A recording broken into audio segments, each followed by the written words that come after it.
கேரளாவில் ஓடிக்கொண்டிருந்த பேருந்தில் ஏற்பட்ட துவாரத்தில் விழுந்து பெண் காயமடைந்ததை அடுத்து நெல்லை கோட்டத்திற்குட்பட்ட அனைத்து பேருந்துகளையும் ஆய்வு செய்யும் பணி தொடர்ந்து நடைபெற்று வருகிறது. அது பற்றி நம்முடைய செய்தியாளர் நாகராஜிடம் கேட்கலாம்.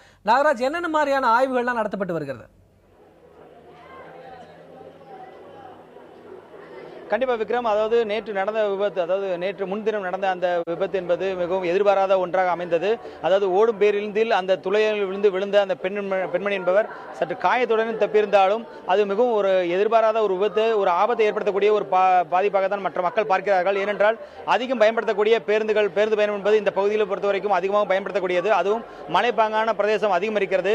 தென்காசியிலிருந்து கேரளாவில் செல்லக்கூடிய பேருந்துகள் என்பது தென்காசி பணிமனையை மையப்படுத்தி இருக்கிறது.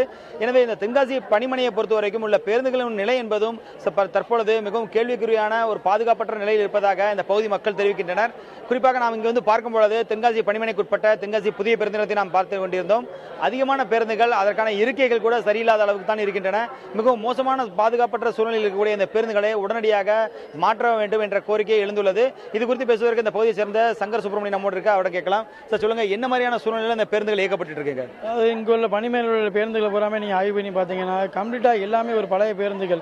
அதாவது தகுதி சான்று முடிஞ்சதுன்னு சொல்லுதானே தவிர எந்த விதமான தகுதியுமே இவங்க பண்ணலை. ஆர்டிஓட்ட ஒரு பொலியான சான்றுகளை வாங்கி தகுதி செய்யப்பட்டதாக மட்டுமே இருக்குது. உங்களோட பேருந்துகளை பூராமே நீங்கள் ஆய்வு பண்ணீங்கன்னா அனைத்துமே ஒரு பழைய பேருந்துகளாகவே இருக்குது. சீட்டில் எல்லாத்துமே வெறும் சீட்டு தான் இருக்குது. சீட்டில் வெறும் பஞ்சாக தான் வரும். நீங்கள் சீட்டில் உட்காந்து ஒரு நாள் இது சம்மந்தப்பட்ட அதிகாரிகள் அதை பயணம் செஞ்சாதான் அதோட கஷ்டம், பொதுமக்களோட கஷ்டம் அவங்களுக்கு தெரியுங்கிறத தெரிஞ்சுக்கணும்.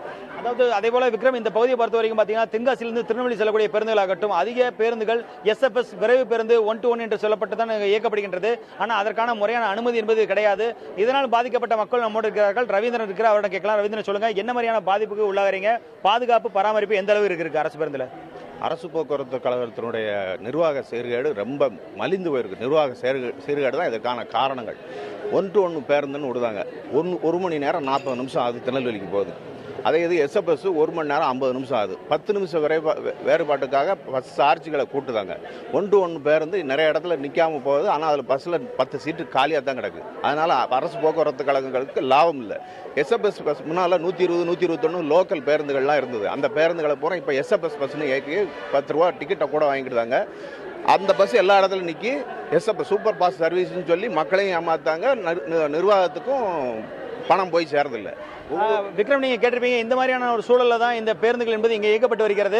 ஒட்டுமொத்தமாக திருநெல்வேலி மாவட்டத்தில் மட்டும், அதாவது திருநெல்வேலி மண்டலத்திற்கு உட்பட்ட கோட்டங்களில் 16 மற்றும் 11 டிப்போக்கள் இயங்குகின்றன. இந்த 11 டிப்போக்களில் உள்ள பேருந்துகள் என்பது 691 பேருந்துகள். இது மாநகர பேருந்து மற்றும் புறநகர பேருந்து என அனைத்தும் அடங்கும். இந்த பேருந்துகள் அனைத்துமே இன்று 24 மணி நேரத்திற்குள் ஆய்வு செய்யப்பட்டு முழுமையாக அது தகுதிக்குட்படுத்தப்படும் என்று மண்டல மேலாளர் தெரிவித்துள்ளார். இருப்பினும் இது சாத்தியமா என்பதை கேள்வி எழுந்துள்ளது. ஏனென்றால் இருக்கக்கூடிய 11 பணிமனைகளில் அனைத்து பேருந்துகளும் வெளியே இயக்கப்பட்டு வரும் சூழ்நிலையில் இது ஒரு நாட்களுக்குள் சாத்தியமில்லாத விஷயம். மற்றொன்று, நேற்று முன்தினம் நடந்த அந்த விபத்து என்பது வட்டார போக்குவரத்து அலுவலர் அனுமதியோடு தான் இந்த பேருந்துகள் இயக்கப்படுகிறதா என்ற கேள்வி எழுந்துள்ளது. ஏனென்றால் முறையான அதுக்கான ஒரு பராமரிப்பும் பாதுகாப்பும் இல்லாத சூழ்நிலை இயக்கப்படுவது என்பது அப்போ ஆய்வு என்பதே கேள்விக்குறியாக இருக்கிறது. எனவே முறையான ஆய்வு இல்லாமல் தான் இந்த பேருந்துகள் இயங்குவதாகவும் அனைத்து பேருந்துகளுமே வட்டார போக்குவரத்து அலுவலர் உடனடியாக அதை ஆய்வு பண்ண வேண்டும். அந்த ஆய்வின் அடிப்படையில் அடுத்த பேருந்துகள் இயக்கப்பட வேண்டும். அதே போல இந்த தவறுக்குட்பட்டவர்கள் அனைவருமே அதற்கான நடவடிக்கை எடுக்கப்பட வேண்டும் என்ற கோரிக்கையும் சமூக ஆர்வலர் தரப்பில் எழுந்துள்ளது. விக்ரம், நாகராஜ், இப்போ தரம் பற்றி ஒரு முக்கியமான கேள்வி எழுந்திருக்கிறது. இப்போ நேற்று நடைபெற்ற ஆக்சிடென்ட்ல அந்த பெண், அந்த சம்பந்தப்பட்ட அந்த ஆக்சிடென்ட்ல யாரெல்லாம் கைது செய்யப்பட்டிருக்கிறார்களா, இல்ல நடவடிக்கை ஏதாவது எடுக்கப்பட்டிருக்கிறதா? கண்டிப்பா விக்ரம், அதாவது பாதிக்கப்பட்ட பெண்ணிடம், அந்த சுவாதி என்ற பெண்ணிடம் கேட்ட பொழுது அவர் தனது தந்தை வீட்டிற்கு சென்று விட்டு, அதாவது ராஜபாளையம், நெல்லை மாவட்டத்துக்கு அருகே உள்ள ராஜபாளையத்திற்கு, விருதுநகர் மாவட்டத்தில் உள்ள ராஜபாளையம் ஊருக்கு சென்று விட்டு தென்காசிக்கு வந்து தென்காசி புதிய பேருந்து நிலையத்திலிருந்து இதுக்கு, அதாவது புனலூர் சென்றிருக்கிறார். புனலூர் என்று அவர் புனலூர் அருகே இருக்கக்கூடிய அவரது சொந்த ஊரான காயாங்குளத்தை செல்வதற்காக புனலூருக்கு பேருந்து ஏறியுள்ளார். புனலூரில் பேருந்து நிற்கக்கூடிய, அதாவது புனலூர் பேருந்து நிலையத்துக்கு செல்லும் பொழுது, அருகில் செல்லும் பொழுதுதான் அந்த விபத்து நடந்திருக்கிறது.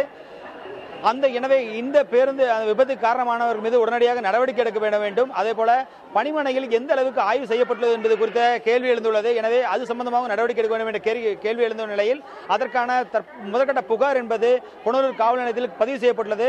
இதனைத் தொடர்ந்து நெல்லை கோட்ட மேலாளர், அதாவது நெல்லை மண்டல மேலாளர் திரு கஜேந்திரன் அவர்கள் எடுத்த நடவடிக்கையின் பேரில் முதற்கட்டமாக 4 பேர், அதாவது தென்காசி பணிமனையைச் சேர்ந்த 2 டெக்னீசியன்கள் மற்றும் ஒரு சூப்பர்வைசர் மற்றும் அந்த கிளையின் மேலாளர் என 4 பேர் தற்பொழுது இடைக்கால பணி நீக்கம் செய்யப்பட்டுள்ளனர்.